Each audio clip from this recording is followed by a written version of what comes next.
জ্বলছে জ্বলছে আগুন জ্বলছে। আজ এই উত্তরপাড়া বস্তির সকল মানুষের মধ্যে এক অশান্তির আগুন জ্বলছে। আর এর জন্য দায়ী ওই রাজবর্মন। টাকা চোরে বস্তি রেখে হাতে কিনতে চাইছে, কিন্তু কিন্তু এইদিকে আর থেকে দুনিয়াকে খুঁজে পাওয়া যাচ্ছে না।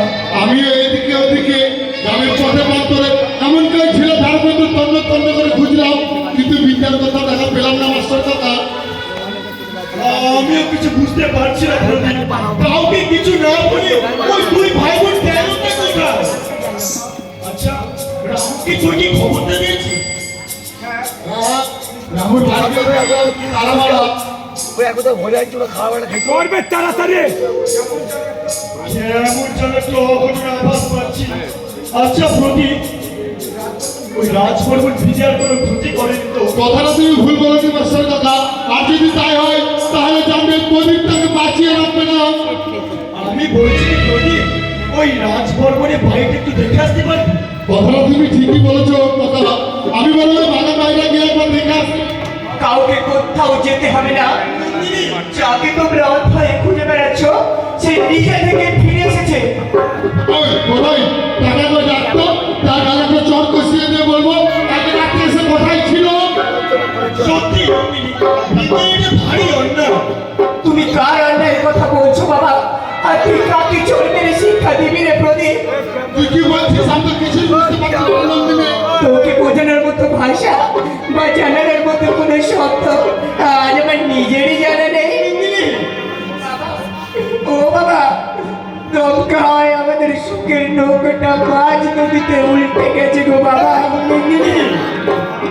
বাবা, দুঃখের কাল বৈশাখী ঝড় আমাদের সুখের ঘরগুলোকে ভেঙে তছনছ করে দিয়েছে বাবা।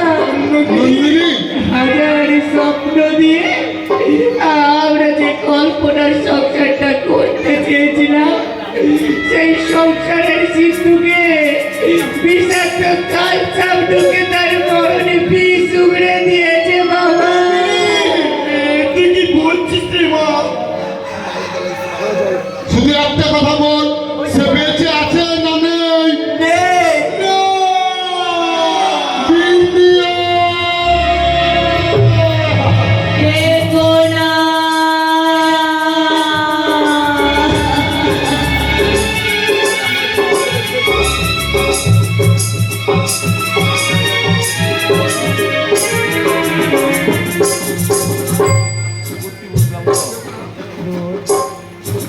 দেখো না, তোমরা ওই নাম করে আমাকে দেখো না। তোমাদের দেওয়া ওই নাম শুনলে যে আমার গোটা শরীরটা জ্বলে যাচ্ছে। বিন্দিয়া! বিন্দিয়া! এই রে প্রদীপ, তোর ভালোবাসার বিন্দিয়া আজ কলঙ্কের কালি মেঘে কালো হয়ে গেছে। তুই যে ভালোবাসার ফুল ফোটাতে চেয়েছিলি সেটা আজ অজান্তেই ঝরে গেছে।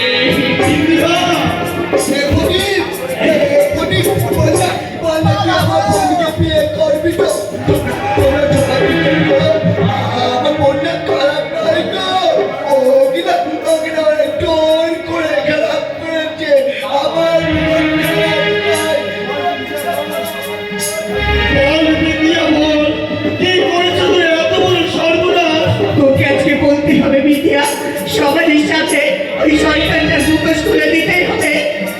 না না, আমি বলতে পারবো না। বলতে পারবি না?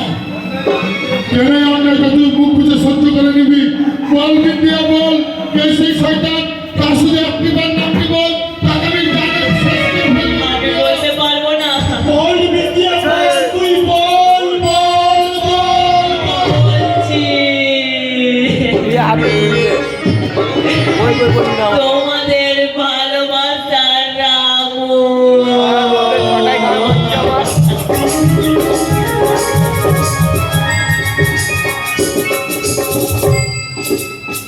আরে কি ব্যাপার বলে তো? তোমরা সবাই মুখ দুটো করে দাঁড়িয়ে আছো কেন?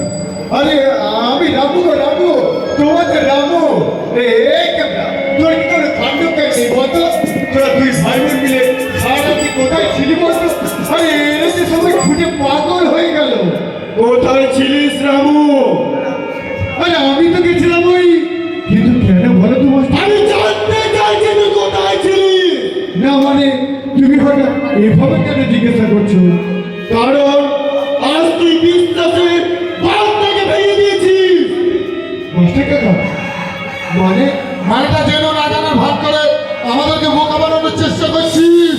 কি সব অবস্থা বলছিস তোরা? আমার তো কিছুই মাথায় ঢুকছে না। তুই এমন কাজটা করতে পারলি রে?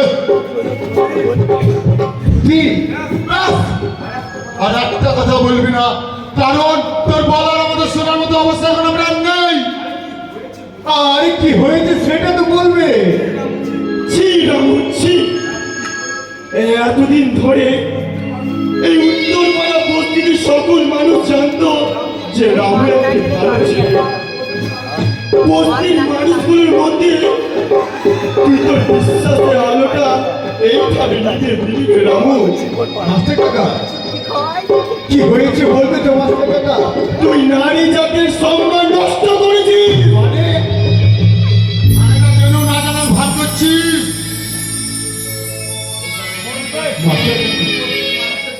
তুই বস্তির মানুষদের কাছে আমাদের সকলের মান সম্মান মিশিয়ে দিয়ে ওই বেজিয়াকে তুই কলঙ্কিত করেছিস। তুই না এ হতে পারে না,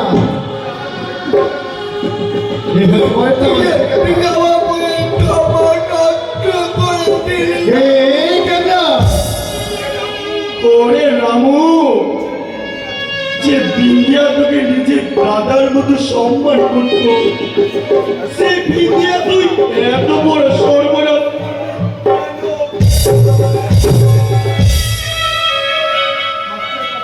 মাস্টার কাকা এটা তুমি কি বললে?